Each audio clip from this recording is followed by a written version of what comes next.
Guys, walang kahirap-hirap, opisyal nang nakuha ng Barangay Ginebra ang twice to beat bonus kahit bukas pa ang kanilang huling laro. Nakatulong sa Gin Kings ang panalo ng Rain or Shine kagabi laban sa NLEX. Bunga ng panalo ng ROS, nakuha naman ng mga bataan ni Coach Xiang Giao ang isang quarter-final slot.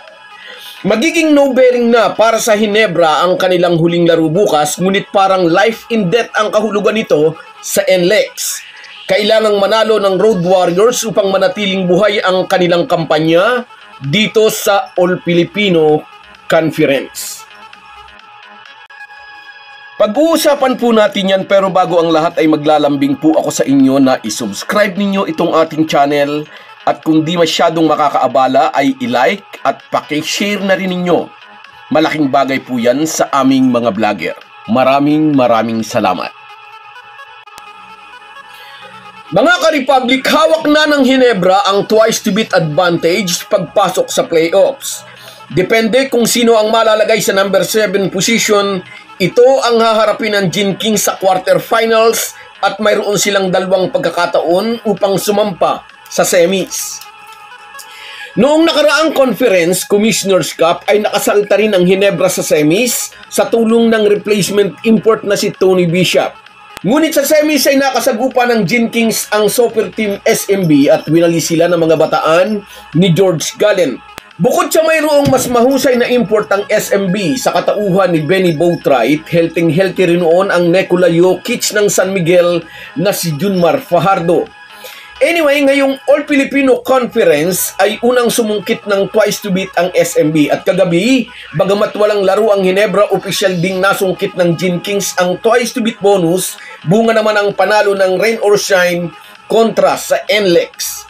Bukas haharapin ng Ginebra ang NLEX Road Warriors at dahil no-bearing game na ito para sa mga mag-aalak, inaasahan na mabibigyan ng playing time ang mga second stringers ni Coach Tim Cone. Makakapag-eksperimento na siya ng bagong players combination ay mabibigyan pa niya ng pahinga ang core ng kanyang team. Hindi na makaka-epekto sa Gin Kings anuman ang maging resulta ng kanilang laban sa NLEX.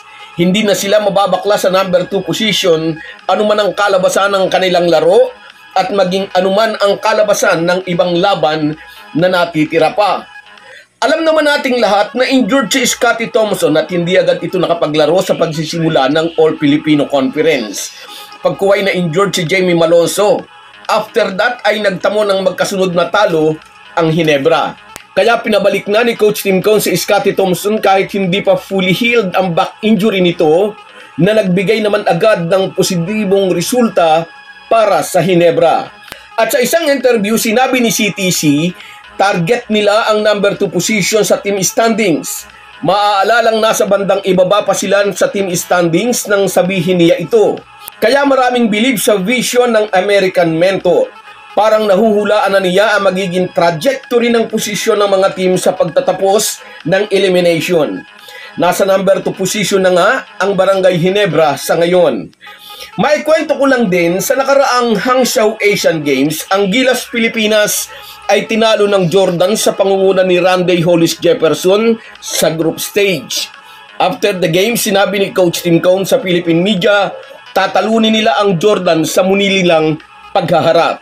Kinailangang dumaan ang Gilas sa magkakasunod na knockout game pagkatapos ng pagkatalong iyon sa kamay ng Jordan.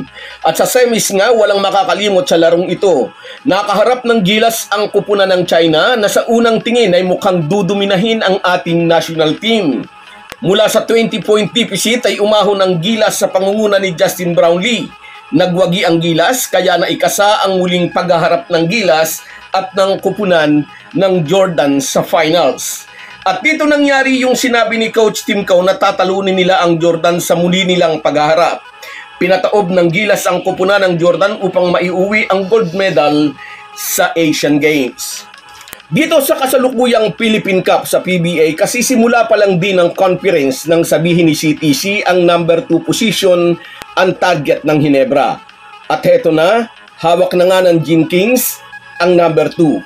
Mula rito'y mahirap nang tansyahin kung ano ang kalalabasan ng quarterfinals matchups. Ang madali lang sigurong hulaan ay ang tiyak na pagdumina ng SMB sa makakalaban nila dito sa playoffs. May dalawang chance ang Ginebra para makaakyat sa semifinals dahil nga mayroon silang twice to beat bonus.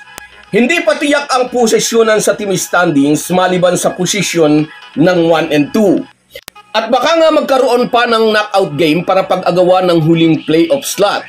At medyo nakakaasiwa ito para sa team na uukupa sa number 8. Nakipagpatayan ka para sa last position pero nakaabang naman sa iyo ang super team SMB upang imasaker kayo. Anyway, tiyak maraming buzzers ang asar na asar kagabi sa Rain or Shine dahil parang tinulungan ng mga ito ang Ginebra na makuha ang huli sa dalawang twice to beat bonus. Mas gusto ng mga haters ang NLEX ang magkaroon ng chance sa bonus. Gusto ng mga haters na dumaan ang Ginebra sa mas masikip na proseso. Ngunit hindi nga iyon ang nangyari. Mas malakas manalangin ang mga Ginebra fans. Napaboran ang Ginebra sa panalo ng ROS laban sa NLEX. So guys, yan lang muna. Hanggang sa muli. Kung wala po kayong mga viewers namin ay walang magtatagumpay na vlogger. Kaya salamat po sa inyong panunood. Shoutout sa iyo, Reggie Jimenez. Siyempre, hindi papayag ang mga buzzers. Shoutout din sa iyo, Virgilio Martinez. At sa iyo, Loribens Vlog. Shoutout, Idol. Norman Flores. Salamat, Idol, sa panunood. Nariyan ka. Sa iyo rin, Fernando Alvaro. Shoutout sa mga taga Pangasinan. Erwin Santiago. Makukuha natin yan. Papa Kiko. Shoutout, Idol. Salamat. Hindi ka nawawala. Borlagatan Donald. Nakukuha sa prayer yan. Joel Atienza. Tiwala lang sa isa't isa.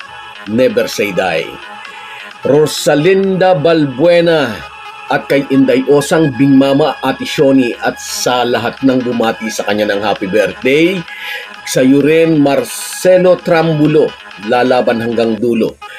Josie Casilaw, tiwala lang sa isa't isa. At sa iyo, Rosemary Juan at kay Via, happy watching. Kahit gaano po tayo kabisi ay huwag po nating kalimutan ang ating buhay espiritual. Lagi po tayong magpasalamat sa bawat araw na dagdag sa ating buhay. Malaki po ang maitutulong ng pananalangin araw-araw. Isang paalala po mula sa inyong Halo Halo Sports Republic.